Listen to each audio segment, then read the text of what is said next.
Boom! What it do, guys? Super pumped to have you here. Welcome to the Build a Brand course.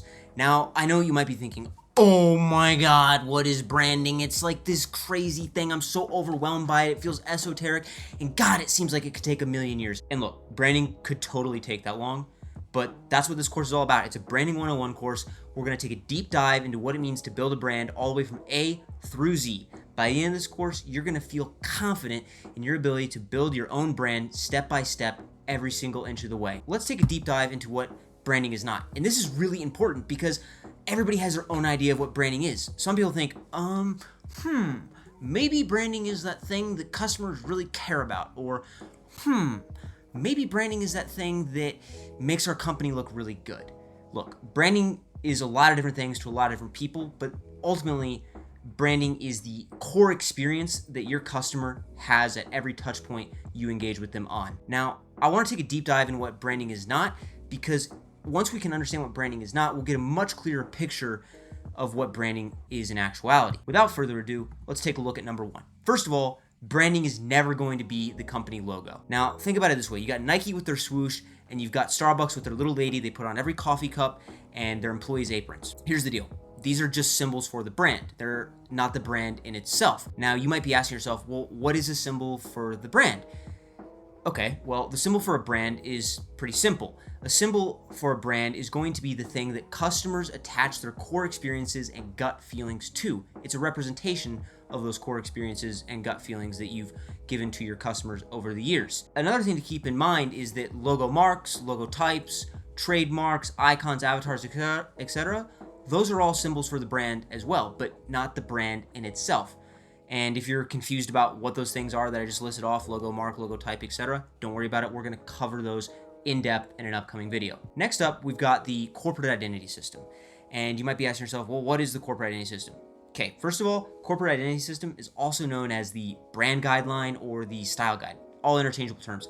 And frankly, it's totally unimportant. No, I'm just playing. Okay, it's super important. And here's why. The style guide, brand guidelines, or corporate identity system, whatever you want to call it, it is crucial for keeping a consistent look and feel across the brand. A good example of this is a website, right? Let's say you're writing copy for a website and you're also writing a video script for an upcoming advertising video or campaign. If you don't use your corporate identity system, chances are you're going to get done with the copy on the website and you're going to get done with the video campaign for your upcoming marketing endeavors, and you're going to go, this isn't consistent. It doesn't have the same look and feel, which is not good because customers are going to get super confused and be like, oh my god, what is this brand? What exactly do they do? I have no idea. So use that corporate identity system, because if you do, you're going to be able to make sure that the website that you're building, the ad campaign that you're launching, or the flyers that you're putting out into the world are going to have that same consistent look and feel and embody the personality of the brand every time the customer comes across it. Next, we've got probably the muddiest of all the waters, and that is the product and service. And the product and service is definitely not the brand, but it's the easiest one to confuse with being the brand. Because, well, Nike has great shoes, and great shoes are made by Nike, and great service is given to you by Starbucks, and Starbucks provides great service.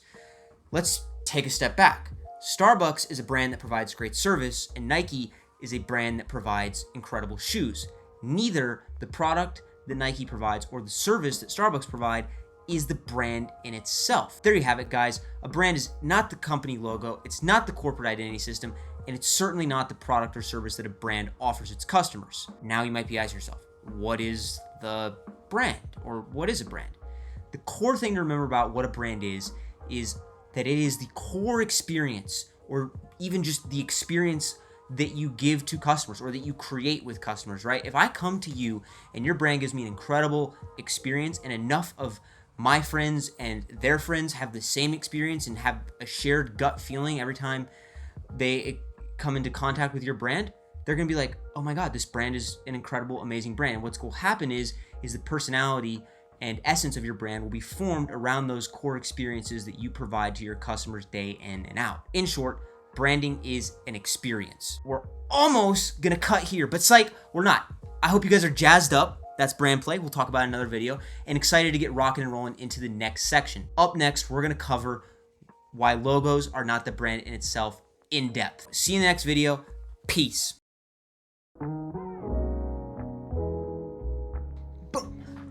What it do, guys? Welcome back. How we doing? How we feeling? Super jazzed to have you guys here as we get ready to explore the next section of the course.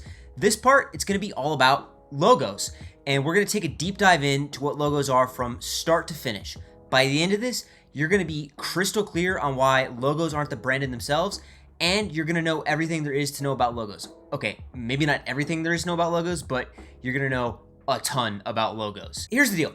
Logos, trademarks, monograms, emblems, symbols, icons, avatars, etc. All these things, they're exactly the same. And you might be thinking to yourself, that's kind of interesting. And it is, because all these different terms are grouped under the word logo, and that can be super confusing, even for industry professionals like myself. I totally remember when I was first learning to brand, it was like, oh my God, there's so many different things. There's avatars, logomarks, logotypes, and they're just a brand in themselves, aren't they? And I was like, yeah, dude, totally. Nike, their swoosh, like that's 100% Nike, the brand. Turns out that's totally not the case, and hopefully this fun fact will help clear up the confusion. Logo is actually short for the word logotype.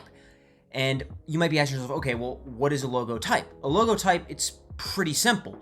If you take the word Nike and you take all those letter forms and combine them together, so N-I-K-E, and then you put those letters in a dope font, then all of a sudden you have a logotype. In short, a logotype is just a logo made up of letters in a dope font. Alternatively, the idea of a logo that you might be more familiar with, or most people are more aware of, is what's called a logomark.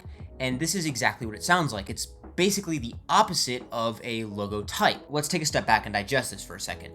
Okay, we've got logotype, it's just a logo made up of letters and put in a cool font and then saying, oh, hey, this is our logo. Alternatively, the logo mark is going to get rid of all those letters. In fact, it's not even going to use letters at all. What they're going to do is they're going to use some graphic identifier like the swoosh that Nike uses and say that that is their logo. And that's exactly what a logo mark is. It's a mark or a symbol or a graphic identifier that a brand is using as their quote-unquote logo. All in all, that's what you got to know. A logo type is going to be made up of letters and letter forms, whereas a logo mark is going to be using no letter forms at all, and the brand will be representing themselves through some graphic identifier or visual piece of communication like an icon. Here's the deal.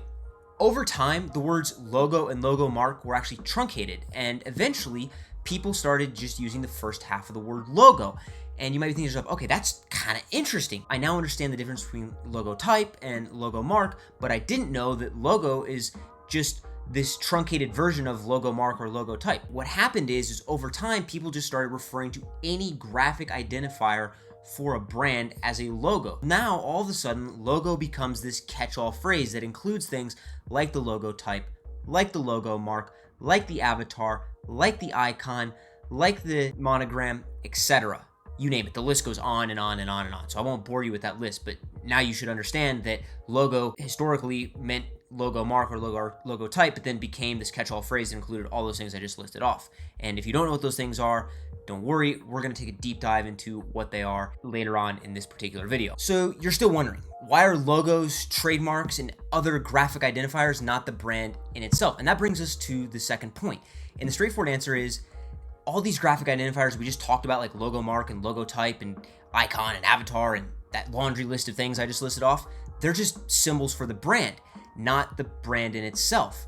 And now you might be thinking to yourself, hold on, didn't you say earlier that a brand is a gut feeling that you create within your customers through the experience you provide at each brand touchpoint?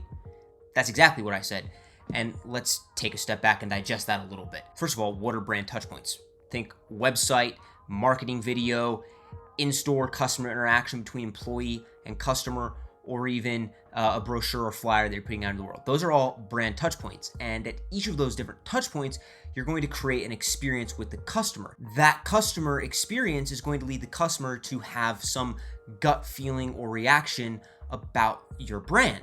And when you create a gut feeling within a customer, what they're going to do is they're going to attach that gut feeling that they have to the symbol of your brand, aka your logo.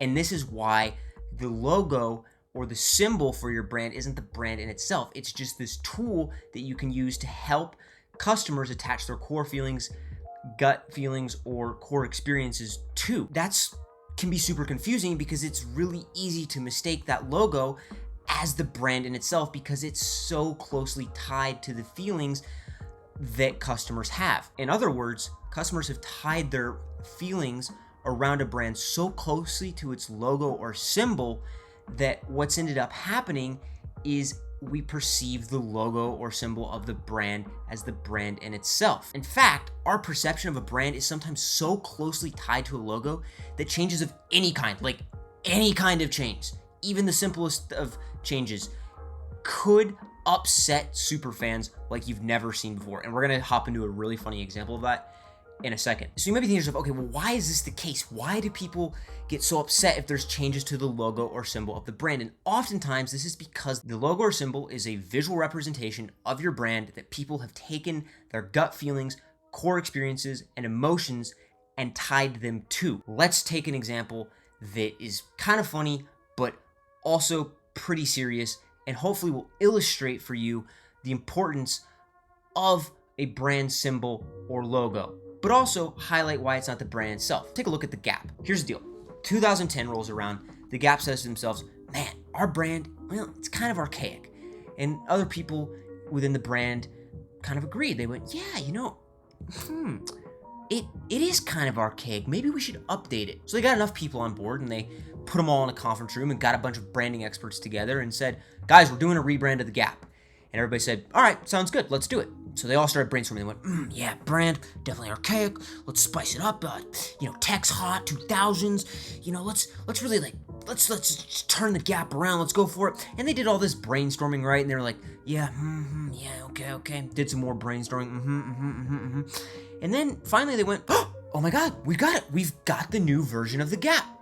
And what did they do? They unveiled this logo in the middle. I have no idea what that is. You might have no idea what it is. Maybe it's a 2000s tech company. I don't know. Startup, maybe? I don't know. You and I were only half as confused as customers were at the time. In fact, customers, they were outraged. They were like, oh my gosh, Gap people, what have you done? And you might be thinking to yourself, okay, well, why are they overreacting like this? And the reason they overreacted or were so flustered by the changes in the Gap logo was because the Gap had superfans with emotions and feelings and core experiences so closely tied to the logo that changes of any sort resulted in, well, outrage among the superfans and target audience of Gap. Long story short, everybody was like, oh my God, what have you done? Gap went, shoot. And then they said, we're going back to the OG Gap. It didn't even last that long. We're talking less than 3 days, and they went back to the original Gap. They didn't even bother doing a rebrand on their rebrand. It was that bad. They just went back to the OG Gap. And guess what? Problem solved. Customers were happy. Things died down. But at the end of the day, this has gone down as one of the worst rebrands in history. So there you have it, guys. Those are 3 key reasons why the logo or symbol is not the brand in itself. And I know earlier I was talking about logomarks and logotypes, and you might still be confused by what those things are. That said, let's take a deep dive into them. First up, we've got the logotype. The logotype is going to be a combination of letter forms displayed in a cool font. So Prada is a phenomenal example of this. You can see they went Prada. Those are the letter forms they chose. It's also the letter forms that make up the name Prada. They put it in a dope font, added a cool gradient to it, made it 3D, and said, here's our logo. And there you have it. That's a logo type. It's a logo made up using type or letter forms, or just using letter forms in a typeface. We could go on and on about this, but we're not going to, because that gets into super specific things within the world of graphic design, which this course is about branding. So let's move on to the next one. The next one is a logo mark. Okay, pretty simple. Here's what we're gonna do. We're gonna get rid of, subtract, and eliminate the use of any letter forms and typeface anywhere. And we're just gonna focus on using a graphic identifier as the symbol for the brand, or the logo for the brand. Remember, the word symbol and logo, interchangeable. They're catch-all phrases for things like logo mark, logo type, etc. Starbucks is a really good example of this. They also have a version of their logo where they do use a typeface, but the most common version of the Starbucks logo that we're all familiar with is their logo mark, which is just this graphic identifier or this visual piece of communication that is the Starbucks woman, as we may know her. Up next, we've got the monogram. The monogram's kind of interesting. And here's why. The monogram is this weird combination between typefaces, letter forms, and graphic identifiers, or things that you might see in a logo mark. And because of that, it acts as this hybrid between a logo mark and a logo type. Long story short, a monogram is often made up of a couple letter forms, usually 2, maybe 1, and then some graphic element applied to it. Another example beyond the LG or Life is Good example provided here might be something like the Athletic A's or Detroit Tigers baseball team. In fact, most baseball teams actually use monograms as the logos for their team. There you have it, guys. That's an intro to logos. It's an explanation of what logo type is, what logo mark is, what a monogram is, but also hopefully this lesson has helped clear up any confusion you might have around logos and why they are not the brand in themselves. Just to do a quick recap, what you got to walk away with and remember here is that logos are symbols for the brand, not the brand in itself, and that a symbol for a brand is nothing more than a tool that customers can use to attach their core experiences, gut feelings, and emotions of a brand to. And of course, that symbol is symbolizing all of those gut feelings, emotions, and core experiences. The final thing to remember is that the word logo and symbol, historically, the word logo at least, was pulled from the word logo mark and logo type, truncated, and then became this catch-all phrase for things like symbol, avatar, icon, monogram, etc. So there you have it, guys. Hope this cleared up some confusion. Hope this was valuable information. I'm excited to take you guys into the next section where we explore the corporate identity system, what it is in depth from front to back, and why it's not the brand in itself either. Until next time, peace.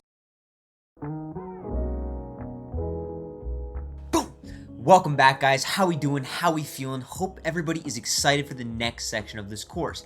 And in this next section of this course, we're going to explore the corporate identity system.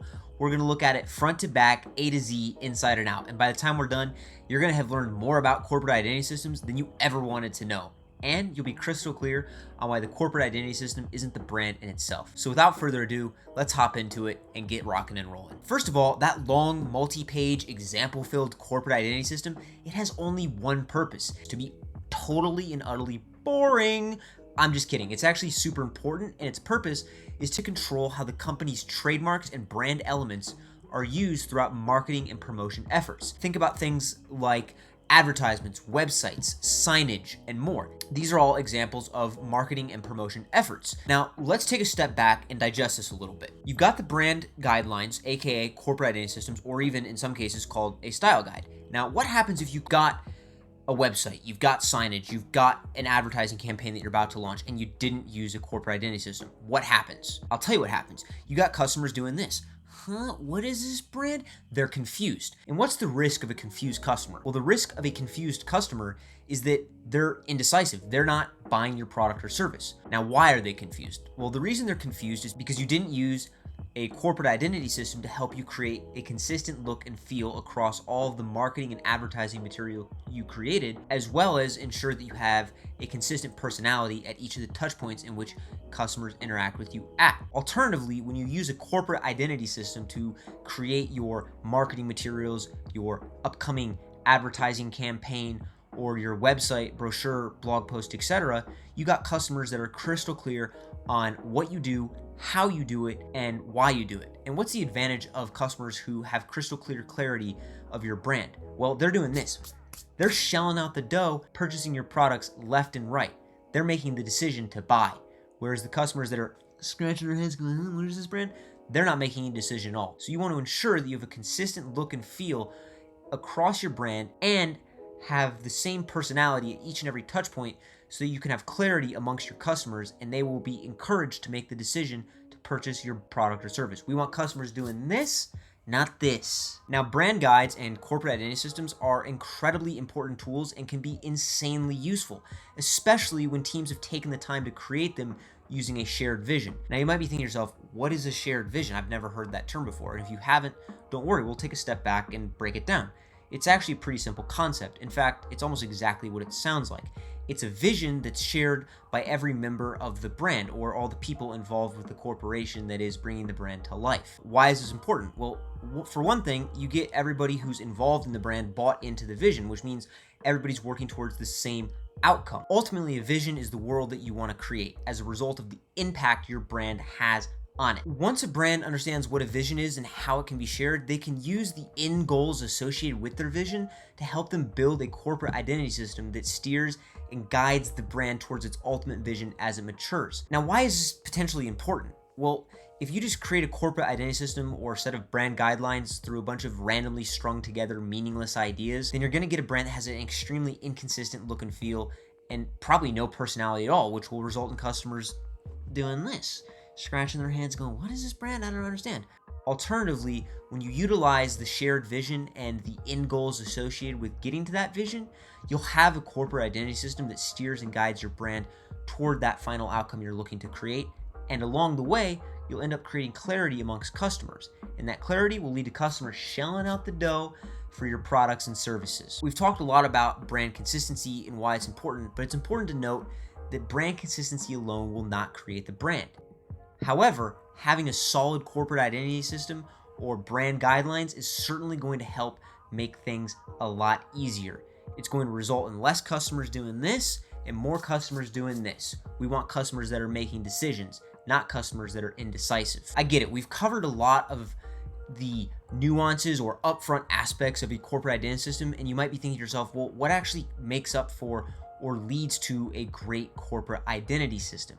And phenomenal corporate identity systems, they're going to include a few key elements, and those key elements might include things like the mission statement, customer persona, color palette, editorial style guide, and typography.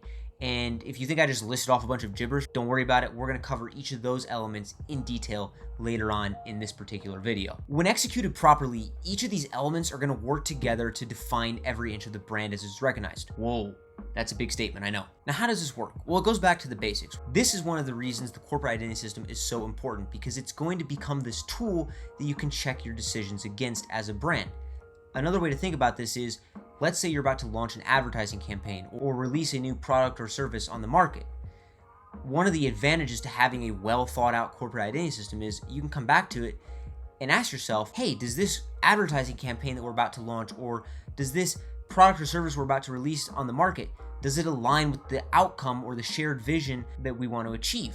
If the answer is yes, then you go for it. You launch that product or service, or you release that marketing or advertising campaign. Alternatively, if you have a corporate identity system that isn't well thought out or just is a bunch of randomly strung together ideas, then you're going to turn to it as a tool and end up making decisions that aren't aligned with your ultimate vision or outcome. Next up, let's take a deep dive into the different elements of a corporate identity system using Spotify as an example. Now, like any great corporate identity system or brand guidelines, Spotify started with their vision and mission, the North Star of corporate identity systems, brand guidelines, and style guides. So why are the mission and vision statements so important? The mission and vision statement are super important because ultimately they're the foundation in which a brand will lean upon to ensure all of the content they create is aligned and working towards the same goal. Now you might be asking yourself, what happens if the content I create is not working towards the same goal? Well, it goes back to this example and this example. If you got content that isn't working towards the same goal, chances are you have a brand that has a very inconsistent look, feel, and personality, which in turn results in customers that are confused, scratching their heads going, what is this brand? I don't really know. And if they're scratching their head confused going, what is this brand?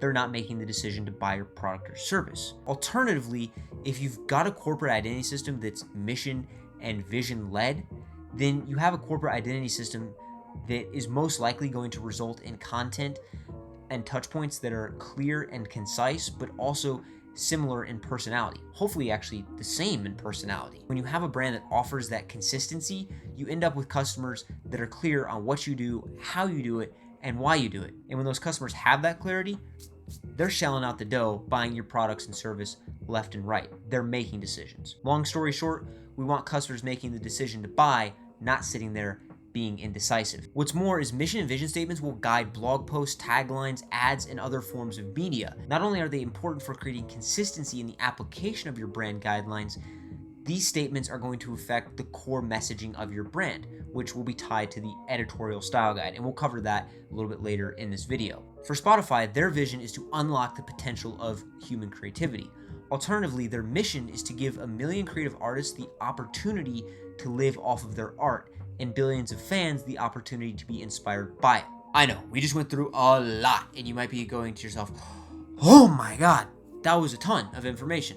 And it was. So let's take a step back and unpack mission and vision. Because I know for me, when I was first learning about the difference and relationship between mission and vision, it was kind of confusing. The best way to think about vision is as the world you want to create, or the outcome you want to have as a result of the impact your brand has on the world. Alternatively, the mission is going to be about how you get to that world you want to create, or how you ensure that your brand has the impact on the world that you want it to. Let's take a step back and look at the mission and vision statement in an even more simple way.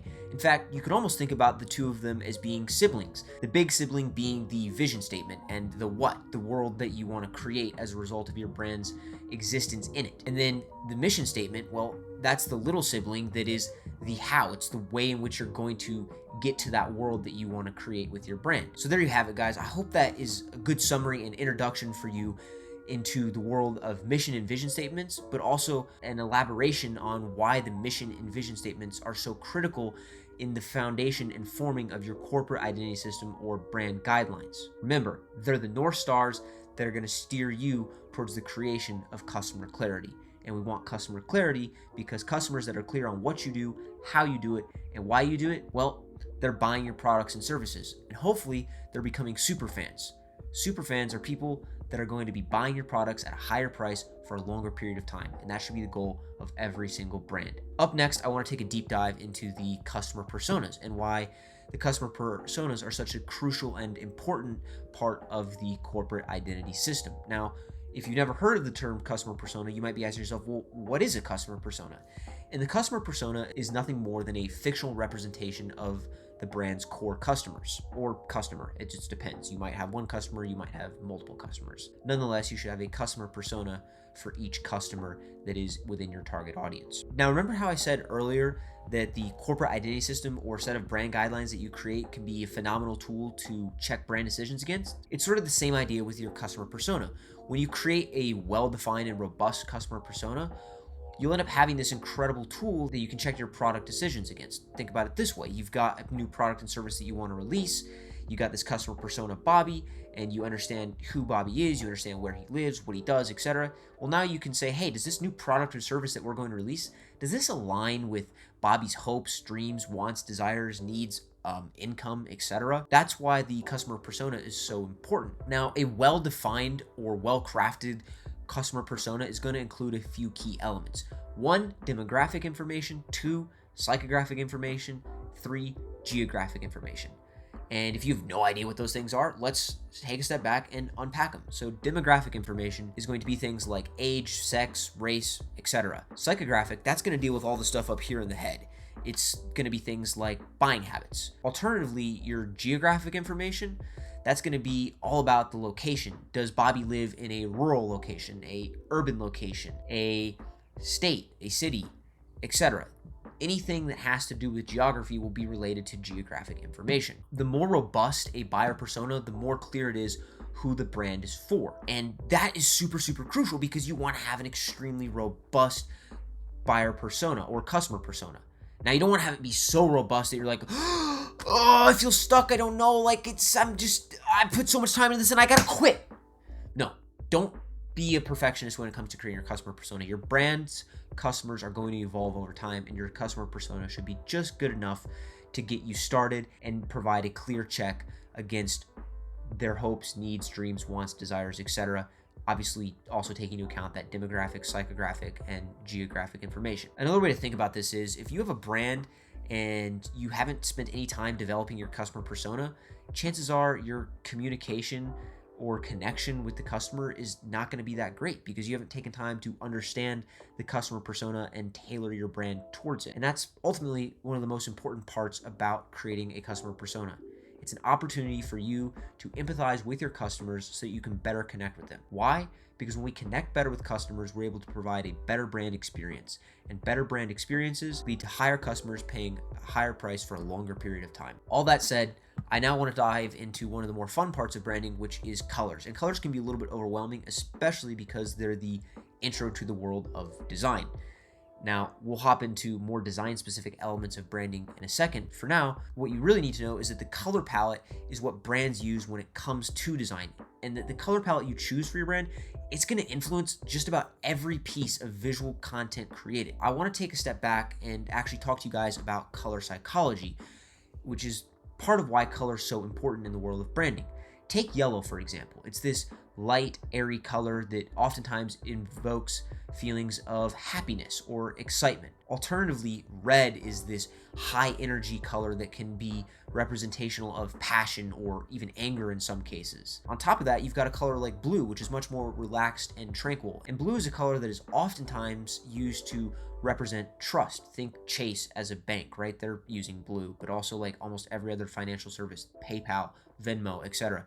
They're using blue. So this is just a few examples of how colors actually affect our emotions and mood as humans. Most brands will use a combination of hex, RGB, or CMYK color codes to define their color palette. And you might be looking at me like, what are these color codes? This is confusing. This feels super technical. And it definitely can be technical. Colors are kind of this crazy complex world, but we won't go down that rabbit hole. We'll just stick to the basics for now. First up, we've got the hex color code. That's the first one on the top here. It's this 6-digit combination of letters and numbers. You'll use this hex code across a lot of your web and digital channels. Alternatively, you've got the RGB color code. That's this one down here. And the RGB color code, that stands for R stands for red, G for green, and B for blue. A lot of times this will also be used in the digital space. However, it's also pretty common to see RGB color codes used in the world of photography. Last but not least, we've got the CMYK color codes. CMYK stands for cyan, magenta, yellow, and key. And you don't have to worry about this one quite as much because it's far less common. Reason being is because most of the time CMYK is found in the world of print. So if you're going to make a brochure, you'll probably want to have a CMYK version of your core colors. As a bonus, you've got Pantone. And if you ever heard of Pantone, first of all, good for you because most people haven't, but Pantone is pretty common in the world of screen printing. So if you're going to drop your logo onto a hoodie and then have that screen printed so all your employees and team could wear it, you'd want to give the screen printer a Pantone color code.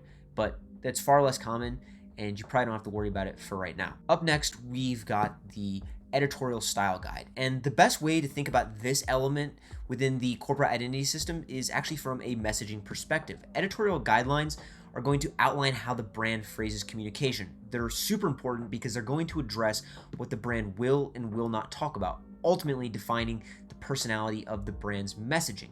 Now, editorial style guides are going to do more than just define the personality of their messaging. They're also going to guide the content that you write for your blog, the copy that you put on your website, or the scripts that you write for your advertising videos. The list gets longer too, but we're not going to go down that rabbit hole. Now, the reason the editorial style guide becomes such an important component within the corporate identity system or brand guidelines is because it really dictates the communication. And as the cliche old-fashioned saying goes, communication is key. Another way to think about this is you've got a Harvard professor who's 75 years old and is just like, yeah, I'm this Harvard professor and I teach physics. The way you're going to communicate with him is going to be very different from the 17-year-old rap artist that is on the come up, right? So if you got a product or service that you're trying to sell, if you communicate in the way that you would communicate with a 17-year-old hip hop artist, there's no shot or chance that you're going to end up selling that product, or at least it's a very unlikely probability that you'll end up selling your product or service to that astute Harvard professor who teaches physics.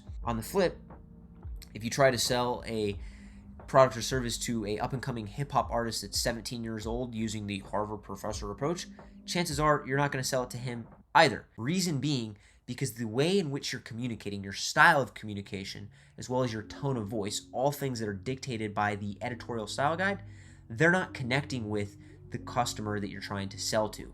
And that's where the editorial style guide becomes crucial. It becomes crucial in defining the tone of voice that your brand embodies, but also in ensuring that the personality of your brand is one that connects with your core customer persona, which in turn leans back on the customer persona section of the editorial style guide. Hopefully this helps clear up any confusion that you might have around the editorial style guide and what makes it such an important component of the corporate identity system or brand guidelines you choose. Now let's take a deep dive into the world of typography and logos.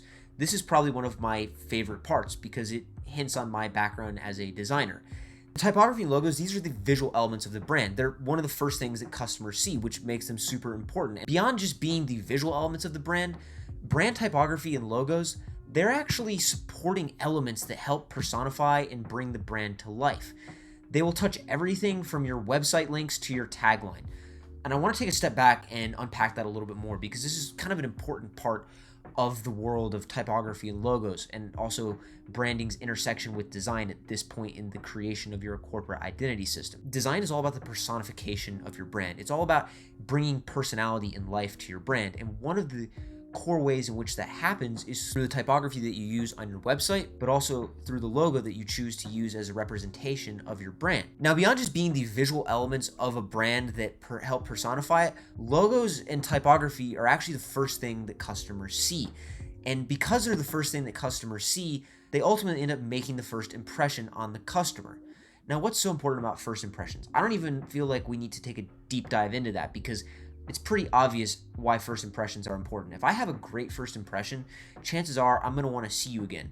If I have a great first impression with your brand, chances are I'm going to want to come back and buy from your brand again. However, if I have a terrible first impression with you or your brand, there's not a shot I'm coming back. And the amount of effort that you're going to have to put into bringing me back as a customer, as dollars spent probably on advertising, is going to be instrumental compared to the amount that you would have had to have spent had you just made a good first impression. And that's where design becomes this very crucial and important part of branding. Design is the personification of your brand. It's the thing that brings your brand to life.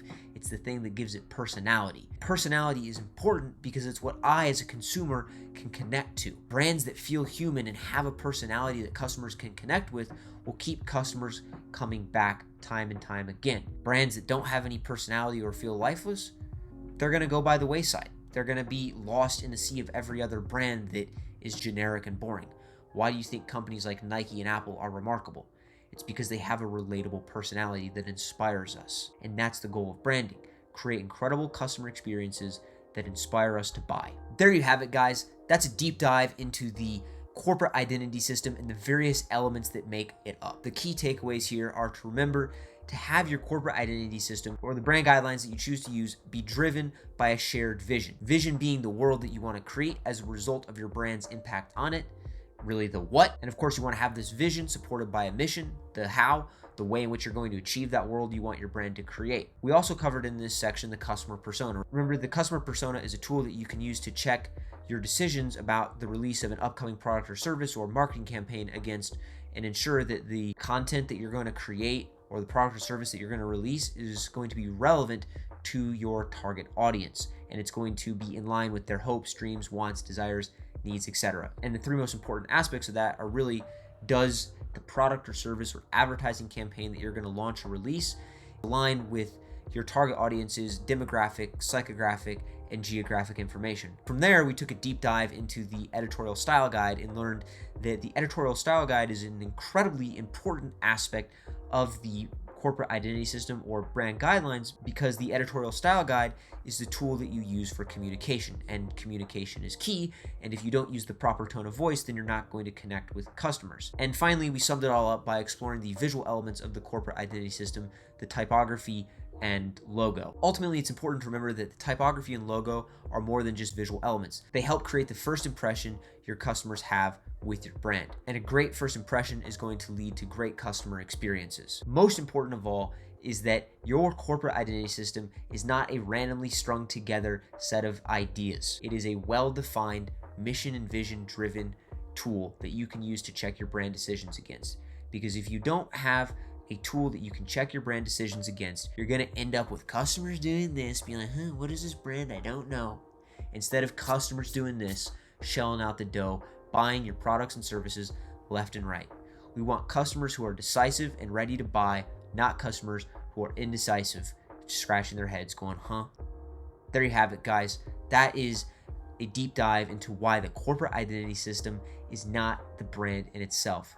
Up next, I want to explore why products and services are not the brand in itself either.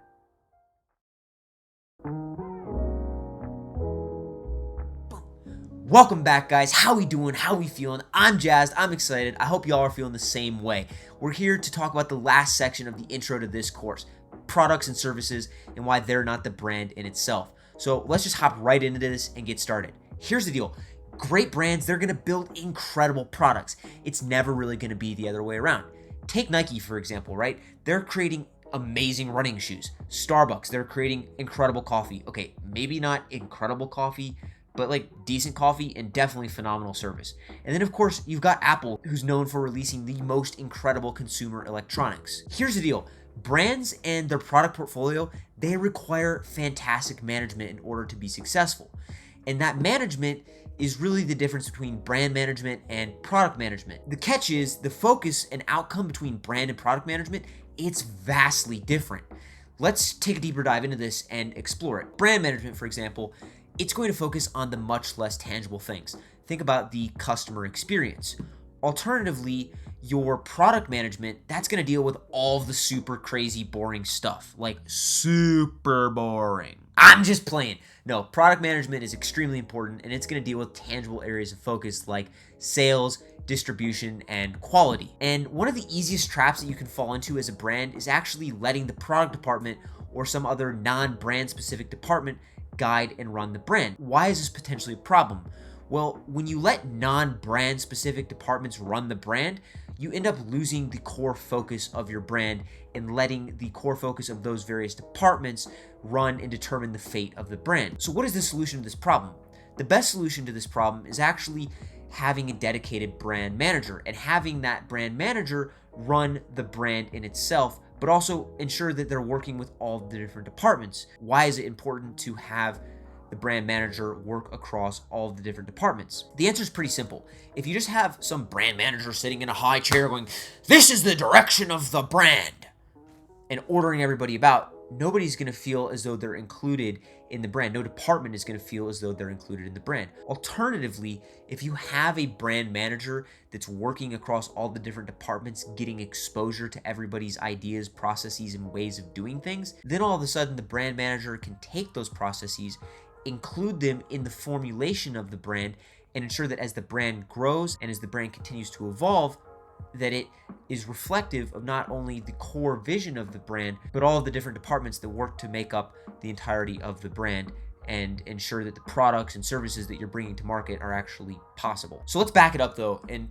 dive a little bit deeper into why there can be some risks or potential pitfalls with letting product, engineering, and other non-brand specific departments take over. One of the biggest risks is that you'll simply just lose the brand magic.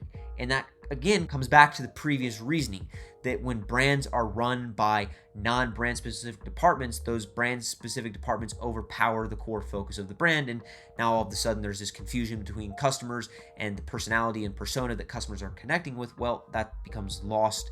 And now all of a sudden customers are trying to connect with the product or engineering department. Ooh, that could be a problem. It's definitely a problem. So focus on having that brand manager be the one in charge of creating the persona and evolution of the brand, but ensure that they're taking into account the needs of all of the other different departments. Now, brands looking to take things to the next level should encourage the personification of the brand and then let the personality and values of the brand guide each department. So one of the ways to actually engage brand managers and make sure that they're working across all the different departments is to actually let the brand managers encourage the personification of the brand through the different departments, but then simultaneously let the personality of the brand and the values of the brand guide each department. When a brand does this, guarantee it, they're going to be surprised by how well received their products are by their target audience. We can take a step back and look at Apple, for example, right?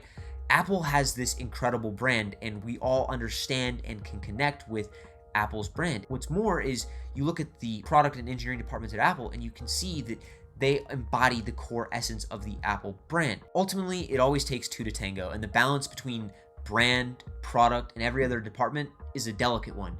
Even the subtlest of changes to one can easily affect the other, no matter how independent a brand, its founders, its managers, or employees perceive themselves to be. This idea leans back on what we were talking about earlier, in that if a brand is product run or engineering driven, then all of a sudden the brand loses its core personality. And if all of a sudden engineering is going, yeah, like we have our own idea of the brand, and now all of a sudden product going, yeah, we have our own idea of the brand, and the design department's going, yeah, we have our own opinion of the brand. If all these different departments have their own opinions of the brand, they're going to be fighting to control the influence, evolution, and personification of the brand, which is why we want to focus on having that dedicated brand manager that helps ensure the brand has a consistent personality and persona across all of the different departments, so that as each department evolves, the brand can evolve in a uniformed way. When the balance between a brand and product is tipped in the favor of a non-brand specific department, like product, for example, the brand will risk suffering from a disease called featureitis. And if you've never heard of featureitis, which you probably haven't, and if you have, then you're one step ahead. But if you haven't heard of featureitis, here's what it is. Featureitis is this innate desire to keep adding more features, which is why I picked on product, because product oftentimes is like, yeah, we got to add more features. Add, and add some more. Okay, the opposite of featureitis is subtracting things and scaling it back. Now, if you just keep adding things to the brand, more and more features, or maybe more products to the brand lineup or the product portfolio, what's going to end up happening is the amount of clutter that a brand has to fight against is going to increase significantly. And if this pattern continues and things just keep adding up and adding up and adding up, and eventually the brand looks and feels like a hoarder's house, well, the brand clarity, if you have any left, it's going to be totally destroyed and hidden behind a cloud of smoke. Alternatively, when the balance between a product and brand and every other department is tipped in the favor of the brand, well, now all of a sudden the brand can emerge from these clouds of obscurity and can become this mission and vision driven organization. Brands that are driven by a clear mission, vision, and purpose, they're going to resonate with customers. And when you're resonating with core customers, you're going to have customers that understand what you do, how you do it, and why you do it. And when you have customers that understand your why, they're buying into your brand, becoming super fans. Those customers that are confused by the obscurity and sheer amount of clutter that you've added to your brand, they're scratching their heads going, I don't understand what this brand is. And that's what we want to avoid. Focus on becoming a mission, vision, and purpose-driven organization so that you can create customer clarity and provide the best possible experience.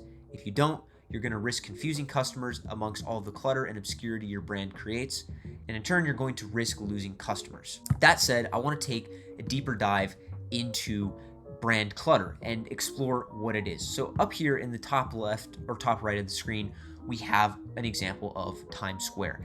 And this example of Times Square is filled with advertisements, lights, etc. Honestly, pretty overwhelming. And this is a good example of featureitis, or what brand clutter might look like, or at least feel like to a customer. Now, one of the core risks associated with this type of emotion, feeling, or amount of brand clutter is that all of the different brands competing in this Times Square example, they're all competing for the customer's attention. And because there's so much going on and such an insane amount of noise, customers have become what's called advertising blind. And basically what's happening is the ads are going in one ear and out the other, or they're just seeing them and going, whatever, it's just another ad. Alternatively, less is more. In this example down below, in the bottom right, this is Times Square without the brand clutter, right? There's no McDonald's sign, there's no Bank of America sign, there's not a bunch of neon lights, advertisements, etc. It just feels a lot better. This is what your brand feels like when you remove all of the clutter, or at least work hard to avoid featureitis, meaning you don't let product or other non-brand specific departments run and guide and shape the evolution of the brand. All in all, take a second to just observe these images. The first one, right? It feels chaotic and overwhelming. Think about that as your brand experience with clutter. The one below, that feels clean, relaxing, calming, tranquil. Now consider that as your brand experience, because that's exactly what is occurring. This top image represents a brand experience where clutter and featureitis reign king. The one below represents a brand experience where it's clear what the brand does, how they do it, and why they do it. Ultimately, the choice is yours, but I think we both know which feels better. Now, you might be asking yourself, what actually is branding? We've taken all this time to explore what branding is not, but I have no idea what branding actually is. And we'll let the father of branding, Marty Neumeier, take this one. A brand is not what you say it is, it's what they say it is, they being your customers. Now I get it, that might feel a little vague and you could be asking yourself, well, why? And simply put, it's because brands are not defined by the company, but instead by people's interpretations of a company's actions or decisions. Whoa, let's take a step back. That seems like a pretty important point. And it is, because now all of a sudden, what we've just said is that a company's actions and decisions are going to affect people's interpretations, and absolutely they will. In fact, the company actions that your brand takes is going to result in some experience, and that experience is ultimately going to lead to a gut feeling within the customer, and that gut feeling is going to in turn lead to some idea about what your brand is, or at least what it stands for, and ultimately what the brand is in itself. To make matters even more complex, companies must keep in mind that every single person, they have their own gut feeling about your brand as well as every other brand out there. Now, the good news is that when enough people have a similar gut feeling about your company, a tribe is going to form around it and your brand will be born. And this is incredible because, well, when you have a tribe, you have this loyal following of super fans that just absolutely love and eat up your brand at every opportunity they can. Supreme's a great example of a brand that has a cult following where every time they drop something, people just flock to the store to buy the latest Supreme drop, right? That's what we want to create. We want to create brand loyalty like that. And the way you do it is by building a tribe around your brand. And the way you build a tribe around your brand is by creating and providing amazing customer experiences. And customer experiences that are incredible by nature are a result of good behavior, actions, and decisions on behalf of the company and its employees. Now, there is this dangerous line of thinking that just about anybody can fall into if they're not careful. And that's the idea that, hey, we're the founders of the company, we created the products, which means, we created the brand. Look, this is an extremely dangerous line of thinking, and unfortunately, it's almost never this simple. However, there is some light at the end of the tunnel, and companies always have the ability to influence the creation of their brand through the following mechanisms. It could be your vision, the purpose, the values, the customer persona, the personality, your positioning, your culture, and the community that you commit to building. All of these things are ways that you can influence the perception and evolution of your brand and ensure that you have a positive connection with your core customer base. Now, every brand looking to enter the stratosphere and sit next to superstar brands like Apple and Nike, they are going to require an approximate yet distinct understanding, an understanding so clear that your brand will easily separate itself from competitors in customers' minds, because that's where the battlefield is of branding. The battlefield of branding lives here in the mind. And if you can be first to mind as a brand, then all of a sudden, customers are going to stop considering the competition. And instead, they're just going, oh yeah, that's the go-to brand for this category. Or that's the go-to brand when I want X product or Y service. Another way to think about this is through Plato's theory of forms. Whoa. I didn't sign up for a philosophy class. I know, don't worry, bear with me. Now, take dogs as an example. Wait, now we're talking about dogs? It'll all come together. Here's the deal. There are red dogs, there are white dogs, and there are black and yellow dogs. Point being that everybody has a different type of dog that they picture in their mind when you tell them to think of a dog. Now, this is pretty similar to how everybody has a different gut feeling about your brand and every other brand on the market. But in the dog example, Plato argues that there's really only one true form of a dog. And because there's only one true form of a dog, we can say, hey, think about a dog, and while the dog that I'm picturing might be different from the dog that you're picturing, we both understand and know what a dog is. The case is the exact same with brands. And when enough people have similar interpretations of what a brand is, all of a sudden its true form is born. Just like the true form or the ideal form of a dog exists. And if I say, hey, think about Nike, and you think about Nike, and I think about Nike, and we both have different gut feelings, but they're similar, well, now all of a sudden we understand what Nike is. Great brands are going to be first to mind in customers. When you are first to mind in customers, well, now all of a sudden you end up having a brand that has totally cut the competition out. The customers don't even consider the competition, and this is the goal. You want to have super fans that never consider the competition and always go to your brand first. And the way you do that is through creating those incredible customer experiences and ensuring that the experience that you create is consistent time and time again, so that the gut feeling amongst customers is similar and they know what your brand is and why they should buy it. Ultimately, branding comes down to being one simple thing: a person's gut feeling about a particular product, service, or organization. That is, in essence, what branding is. I hope that through these lectures, you now understand what a brand is not, but more importantly, understand what a brand is and why the customer experience is so important. That said, in these next and upcoming chapters of the course, I want to take a deeper dive into how to actually start building your own brand and provide some fun examples along the way. Until next time, guys, peace.